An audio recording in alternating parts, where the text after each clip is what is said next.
যে রিঙ্গাল ল্যাকটেট এটা নিয়ে জোড়া মামলার অনুমতি দিয়েছে কোর্ট।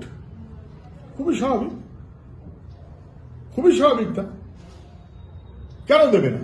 কিন্তু আমি শুধু বলছি অপদার্থতা তো সরকারের চূড়ান্ত। পশ্চিমবঙ্গ ফার্মাসিউটিক্যালস 14 সাল না কোন সালে তৈরি হলো, দেদার ব্যবসা করে বেড়াচ্ছে। কর্ণাটক আটকে দিয়েছে, টেস্ট হচ্ছে, নিষিদ্ধ। সেই নিষিদ্ধ জিনিসটা গেল কি করে? টাকার খেলা।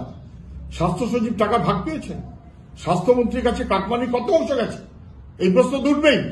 আমি আপনাদের জানাতে পারি, গোটা রাজ্যের সরকার এবং স্বাস্থ্য দপ্তর তারা স্বাস্থ্যটাকে 12টা বাজিয়ে দিচ্ছে।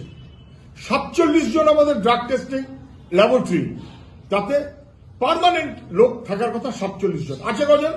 6 জন, বাকি 6 জন কন্ট্রাকচুয়াল। এই কন্ট্রাকচুয়াল ধরে 12। গত 14 সাল থেকে কোনো পূর্ণ সময়ের আধিকারিক নেই, 14 সাল থেকে নেই। 10-11 বছর হয়ে গেল। কেন?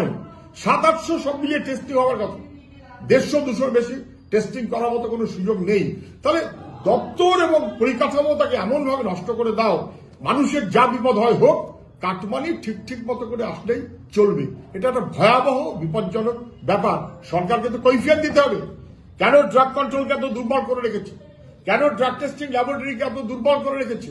কেন স্বাস্থ্য পরিষেবা বিভিন্ন জায়গায় তার বন্দোবস্তগুলো নেই? কেন নিষিদ্ধ জিনিস, ওষুধ, রিঙ্গাল ল্যাকটেট আসছে কেন? কাটমানির টাকা কোথায় যায়? আমি বলছি আমাদের স্বাস্থ্যমন্ত্রী পার্ট টাইম। পশ্চিমবাংলার পার্ট টাইম স্বাস্থ্যমন্ত্রী দিয়ে স্বাস্থ্য দপ্তর চলতে পারে না। She must resign. মুখ্যমন্ত্রীর উচিত স্বাস্থ্যমন্ত্রীকে খারিজ করে ওদেরই দলের কাউকে কোনো এমএলএ কে স্বাস্থ্যমন্ত্রী করুক, তবু এর চাইতে ভালো হবে। এর চাইতে খারাপ কিছু হতে পারে না যা এখন চলছে।